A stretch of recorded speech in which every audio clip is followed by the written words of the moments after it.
حضرت عبداللہ بن عمر رضی اللہ عنہ بیان کرتے ہیں کہ رسول اللہ صلی اللہ علیہ وآلہ وسلم نے ارشاد فرمایا، جو مجاہدین اللہ کی راہ میں جہاد کے لیے نکلتے ہیں اور مال غنیمت حاصل کر لیتے ہیں، وہ اپنے آخرت کے اجر میں سے 2/3 جلد ہی اس دنیا ہی میں پا لیتے ہیں اور 1/3 ان کے لیے باقی رہ جاتا ہے، اور اگر انہیں کوئی غنیمت نہ ملے تو ان کا کامل اجر قیامت تک کے لیے محفوظ ہو جاتا ہے۔ سنن ابو داؤد حدیث نمبر 2497۔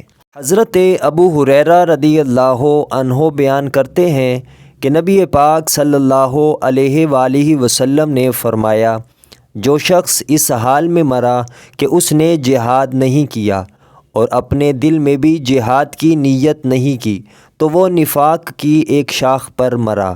سنن ابو داؤد حدیث نمبر 2502۔ حضرت ابو امامہ رضی اللہ عنہ بیان کرتے ہیں کہ رسول اللہ صلی اللہ علیہ وآلہ وسلم نے فرمایا، جس شخص نے اللہ کے لیے محبت کی اور اللہ کی خاطر بغض رکھا اور اللہ کی رضا کی خاطر عطا کیا اور اللہ کے لیے روک لیا تو اس نے اپنا ایمان مکمل کر لیا۔ مشکوٰۃ المصابیح حدیث نمبر 30۔ حضرت ابو ہریرہ رضی اللہ عنہ کہتے ہیں، میں نے رسول اللہ صلی اللہ علیہ وآلہ وسلم کو فرماتے ہوئے سنا۔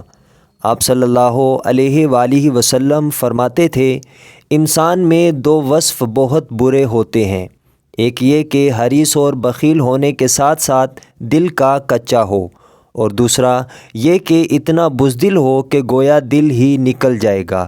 سنن ابو داؤد حدیث نمبر 2511۔